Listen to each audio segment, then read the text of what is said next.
Введен ЄДЕН у законі про реабілітацію жертв репресій комуністичного тоталітарного режиму 1917-1991 років, Закон України від 17.04.1991 года номер 962-12. Наведено терміни, як вони вживаються і в якому значенні. Чому кримських татар так чествують, а депортованих русинів лемків і наших русинів Донецька не реабілітували?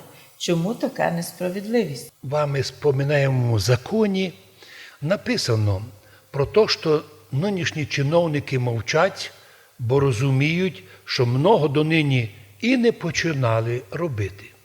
Наприклад, там написано: вислання – це примусове виселення особи з місця її проживання,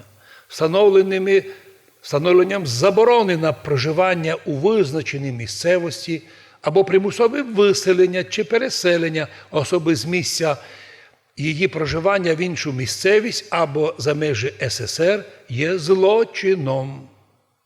Ілі, наприклад, там написано: депортація – це примусове виселення народів етнічних, етноконфесійних, соціальних або інших груп населення. Наприклад, наших русинов депортували, підкреслюю, депортували на Волинь, одних на Чехи, одних лемків на границю польську і німецьку.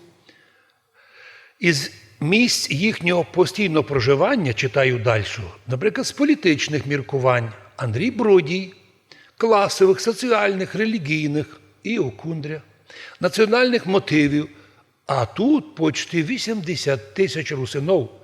Да, там була частина німців, мадярів, із Подкарпатської Руси вивезли у концлагеря, судили, і mnoгі люди не вернулися домів. А ті вернулися, то вже безправні і не могли роботу знайти. А пак тихо за парочку вспомнили, реабілітували і ось прочно забили. А от із кримськими татарами, як ви кажете, возяться постійно. Ой, їх били. Та їх вернули на рідну землю. Їм вернули язик, культуру. Їхні кримські татари визнані і землю получили, а їх самозваний меджліс, тобто прототип нашої асоціації подкарпатських русинов, так визнаний український президент, пам'ятаєте, приймав членів меджліса, а русинов не тільки не визнали, а й судили, хоча Сойм подкарпатський русинов обращався з мирним требуванням до української держави, українських чиновників. І от тепер і нас, русинов, кожнодневно клеймять у своїх засобах масової інформації.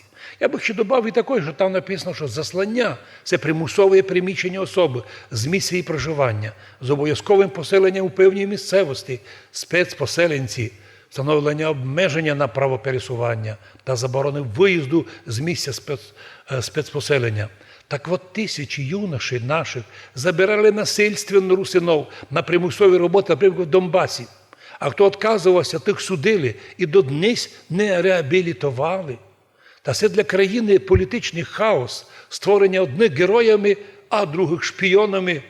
Що тут остається?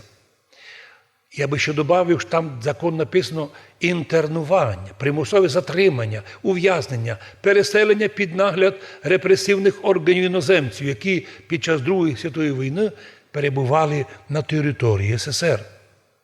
Є інформація, що скривають многі, що воєнна адміністрація 4-го Українського фронту, що установилася спеціально для підготовки анексії Подкарпатської Республіки, Подкарпатської Руси, то та адміністрація готовила депортацію місних подкарпатських русинов на територію чи то Східної, чи Південно-Східної України. Але проблема була тоді в нехватці вагонів. Частично то й спасло русинов, хоча зразу позад війни все-таки НКВД і українські комуністи. Я все акцентую, щоб ми ніколи не забили, що ми получали не просто від комуністів, а від українських комуністів. Униження, оскорблення. 80 тисяч жителів края, чиновників, учителі, митці, священники, просто активні русини відправлялися в совєтські концлагеря для перевоспитання. І якщо вони приймали сторону, ставали українцями, верталися домой. Якщо ні, так як в Талергофі, до речі, опять скривають, хто в Талерговському концлагері був і признав себе за українця, його випускали нараз із лагеря. Хто продовжав бути русином, там оставався. Це православний, це католик, все равно, аж ти русин, умирай. Це правда, яку не люблять слухати нині ні націоналісти, ні журналісти, ні власті. А судова система наша, звісно, на жаль, зруйнована, і тепер хоч кого може і ні за що, і судити, і ліпити, все, що лимся прийде на ум майорові спецслужб. А суд мусить їх злочини судити. А куди сядіне бідний суддя? Куди сядіне? Його будуть судити. Але прийде час, і ми віримо, і то виявиться, всі ті злочини будуть оприлюднені, а винуваті понесуть кару.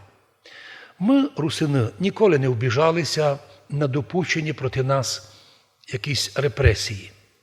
Ми віримо, що Бог допустив на нас такі репресії, щоб нас зробити ще сильнішими, способними в цьому мірі мати свою позицію.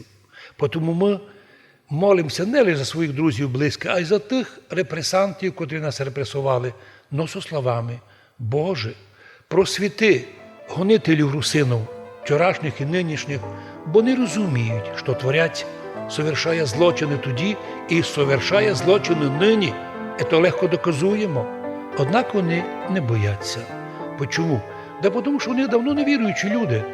Але раз їм ми кажемо: Христос воскрес із мертвих, готуйтеся до зустрічі. Там у Ісуса все записано.